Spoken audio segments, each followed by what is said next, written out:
السلام علیکم دوستو، میرا نام ہے اسامہ رشید اور آپ لوگ دیکھ رہے ہیں یوٹیوب چینل انفوٹیک ہب۔ 563 قبل مسیح کی بات ہے جب قدیم ہندوستان کی ریاست کپل وستو میں سدودھن نام کے بادشاہ کے گھر ایک بچہ پیدا ہوا جس کا سدھارتھ نام رکھا گیا۔ جب اس بچے کی پیدائش ہوئی تو تمام نجومی اور اس وقت کے پنڈتوں کو بلایا گیا۔ جب انہوں نے اس بچے کو دیکھا تو سب نے ایک حیران کن پیشن گوئی کی۔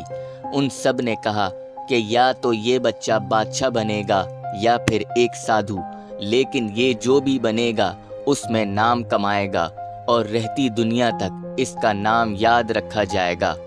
سدھارتھ کو ایک اچھا بادشاہ بنانے کے لیے سدودھن نے ہر طریقے کی سہولیات فراہم کریں، جیسے پنڈتوں کے ہاتھوں تعلیم دلوانا، ان کے لیے کپڑے اور خوشبو جنوب ہند سے منگوانا اور ان کے نہانے کے لیے کمل کا تالاب بنانا۔ نوکر چاکر ہر وقت ان کے ساتھ ہویا کرتے تھے۔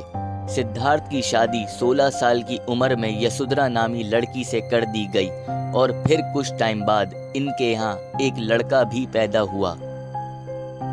لیکن سدھارتھ کو کچھ ٹائم بعد یہ احساس ہو گیا تھا کہ انسانوں کے دکھ بہت زیادہ ہیں۔ آپ کا ایک فلسفہ تھا، سروم دکھم، یعنی ہر انسان دکھوں میں مبتلا ہے۔ یعنی ان کو یہ بات سمجھ آ گئی تھی کہ یہ دنیا خالی آرام و آسائش کی جگہ نہیں بلکہ دکھ اور تکلیفوں کی بھی جگہ ہے۔ ایک دن سدھارتھ نے خواب میں دیکھا کہ ایک بوڑھا جو چل پھر نہیں سکتا وہ سدھارتھ کو آواز دے رہا ہے اور کہتا ہے کہ ایک دن تو بھی اسی طرح چل پھر نہیں سکے گا۔ پھر دوسری رات آپ خواب میں دیکھتے ہیں کہ بوڑھا جو کہ درد اور تکلیف سے چلا رہا ہے وہ آپ سے کہتا ہے کہ ایک دن تو بھی اسی طرح درد سے چلائے گا۔ اور پھر ایک رات سدھارتھ پھر خواب دیکھتے ہیں کہ ایک بوڑھا جو کہ مر گیا ہے اور وہ سدھارتھ سے کہتا ہے کہ ایک دن تو بھی اسی طرح مر جائے گا۔ اس کے بعد سدھارتھ صرف 29 یا پھر 30 سال کی عمر میں اپنی بیوی اور بچوں اور اس عالیشان زندگی کو چھوڑ کر سچائی کی تلاش میں نکل گئے۔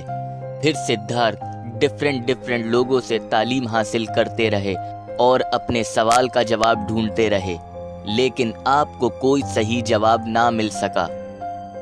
لیکن پھر آپ ایک دن انجیر کے درخت کے نیچے بیٹھے اور عہد کیا کہ جب تک آپ کو جواب نہیں ملے گا تب تک آپ کچھ کھائیں گے پئیں گے نہیں۔ لیکن پھر صبح ہونے سے پہلے آپ کو ایک روشنی دکھائی دی اور پھر آپ کو اپنے سوالات کا جوابات مل گئے اور پھر آپ ایک نئے مشن کے ساتھ دنیا کی طرف واپسی روانہ ہوئے۔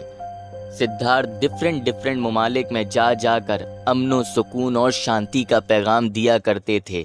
کچھ ہی ٹائم میں آپ کے کافی فالوورز ہو چکے تھے۔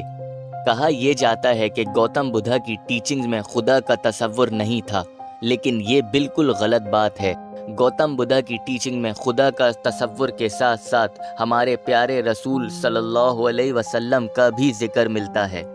گوتم بدھ کے خطبوں میں ملتا ہے کہ میں آخری بدھا نہیں ہوں، آخری بدھا ابھی آئیں گے، وہ مجھ سے زیادہ پاک ہوں گے اور زیادہ پر نور اور روشن ہوں گے اور متریاں ہوں گے، یعنی رحمت والے ہوں گے۔ دوستو، اگر ہم بدھا کا مطلب دیکھیں تو اس کا مطلب بنتا ہے دا انلائٹنڈ ون، یعنی ایسا بندہ جس کو سیدھا راستہ، حق بات پتہ چل گئی ہو۔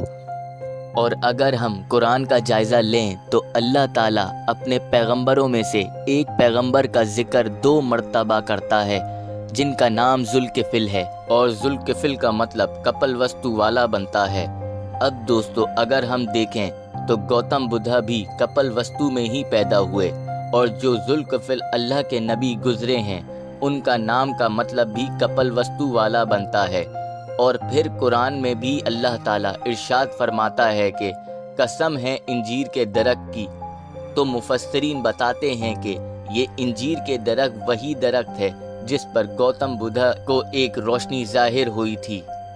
اور قرآن کی سورہ نحل آیت نمبر 36 میں اللہ تعالیٰ ارشاد فرماتا ہے کہ ہم نے کوئی بستی یا قوم نہیں چھوڑی جن پر ہم نے ڈر سنانے والا نہ بھیجا ہو۔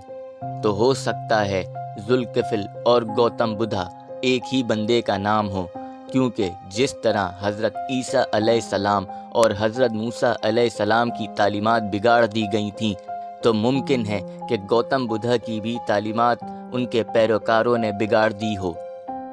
لیکن سمجھنے والی بات یہ ہے کہ یہ صرف تحقیق پر مبنی بات ہے، باقی اللہ بہتر جانتا ہے کہ گوتم بدھا اور ذوالکفل ایک ہی بندے تھے یا نہیں۔ اگر آپ کو ہماری یہ ویڈیو اچھی لگی ہو تو ہمارے چینل کو لازمی سبسکرائب کر دیں۔